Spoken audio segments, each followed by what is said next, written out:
great country for one reason. You, the American people.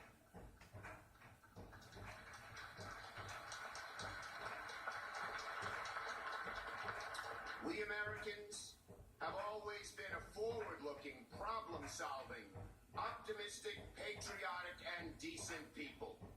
Whatever our race, religion, sexual orientation, gender identity, whether we are immigrant or native-born, whether we live with disabilities or do not, in wealth or in poverty, we are all exceptional in our commonly held yet fierce devotion to our country and in our willingness to sacrifice our time, energy, and even our lives to making it a more perfect union. Today we celebrate one of democracy's core attributes, the peaceful transfer of power. And every day we stand up for core democratic principles enshrined in the Constitution, the rule of law, equal protection for all under law, the freedom of speech, press, religion, the things that make America, America. And we can gain strength from reading our history and listening to the voices of average Americans. They always save us in times of strife. One such American was Major Sullivan Ballou. On July 14th, 1861, when the North and South were lining up for their first battle, a time when our country was bitterly divided and faith in the future of our country was at a nadir, Major Ballou of the 2nd Rhode Island Volunteers penned a letter to his wife, Sarah. It is one of the greatest letters in American history. It shows the strength and courage of the average American. Allow me to read some of his words, which echo through the ages.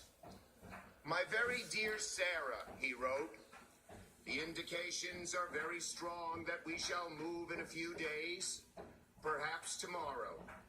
If it is necessary that I should fall on the battlefield for my country, I am ready.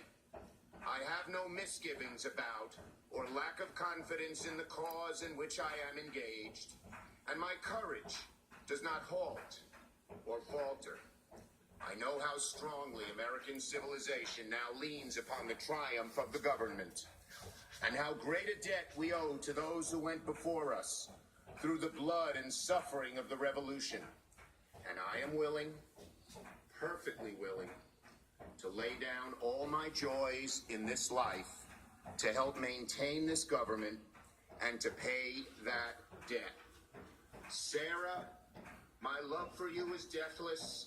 It seems to bind me to you with the mighty cables that nothing but omnipotence can break. And yet, my love of country comes over me like a strong wind and bears me irresistibly on with all these chains to the battlefield.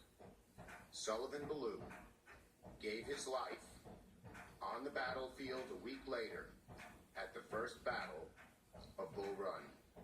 It is because Sullivan Ballou and countless others believed in something bigger than themselves and were willing to sacrifice for it that we stand today in the full blessings of liberty in the greatest country on earth. And that spirit lives on in each of us, Americans whose families have been here for generations and those who have just arrived. And I know our best days are yet to come. I urge all Americans to read Ballou's full letter.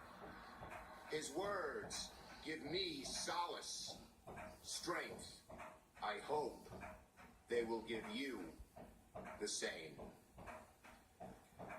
Now, please stand while the Associate Justice of the Supreme Court, Clarence Thomas, administers the oath of office to the Vice President of the United States.